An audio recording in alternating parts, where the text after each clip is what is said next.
snack. Me and you gonna have a little chat about books.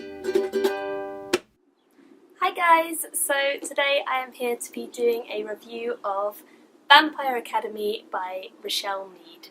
This is book number 1 in the Vampire Academy series, and I'm really excited to talk about this with you guys because the reason that I read this is because so many of you recommended this series to me and were amazed that I hadn't already read it, and I have now got on the bandwagon, guys. I have finally started this series and I'm very excited to have a chat with all of you about what I thought.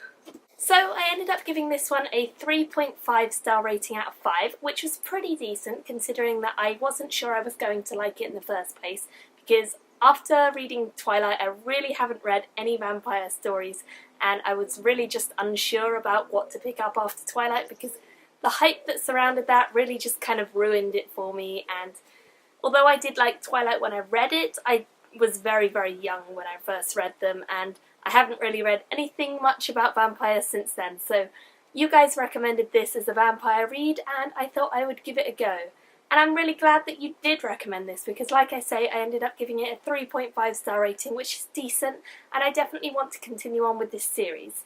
So basically this is a world where there are 3 different types of vampire. There are the Morari, who are basically magical. They can do all sorts of interesting and cool things, and they have powers which are really, really cool. Then we have the Strigoi, who are basically like the bad vampires. You can only become a Strigoi if you actually have killed someone, and it's basically like going over to the dark side of vampirism, and they are set on killing people, killing the Morari because they want to rule over everyone, and they're just really not very nice characters at all. You don't really want to meet one of them unarmed and alone because you will not win. And then, of course, we have the Dhampir, who are basically the protectors of the Morari, and they kind of are the fighters, the warrior kind of class of vampires. And so vampires do coexist with humans, although humans do not know that they exist. And we focus on 2 main vampires. One is a Morari. She is called Lisa, and she is basically a princess, and she's one of the most powerful Moraris that there are, so she definitely needs to be looked after, and that's where her friend Rose comes into it. Rose is a Dhampir, she is Lissa's protector, and together they make a really feisty and entertaining duo. I really enjoyed this story. I wasn't sure if I was going to like it, but I actually ended up very much enjoying it, and I got through the story very, very quickly as well. So basically Lisa is the last of the Dragomir line. She is the only one left in her family after a tragic, tragic accident happened to the rest of her family members. It's just kind of her on her own and her best friend Rose. Rose wants to become a guardian so that she can be a full-time protector for Lisa because together they are best friends and they love spending time with each other, and she wants to be there for her friend who's obviously gone through a lot of trauma.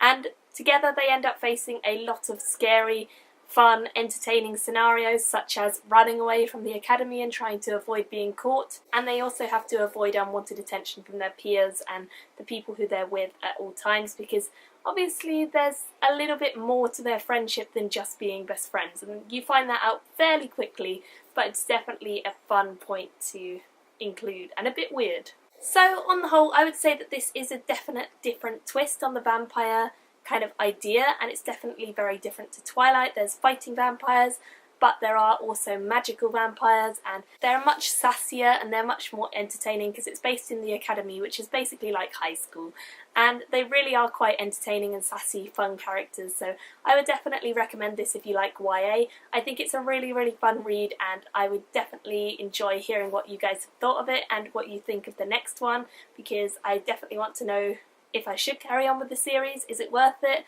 Hopefully it is. I think that I've heard before from a few people that this series does get better as it goes on, so that's something I'm looking forward to, but I would love to know what you guys think about it. And yeah, thank you guys for watching, and I will see you all very soon in my next video. Bye! Me and you gonna have a little chat about books.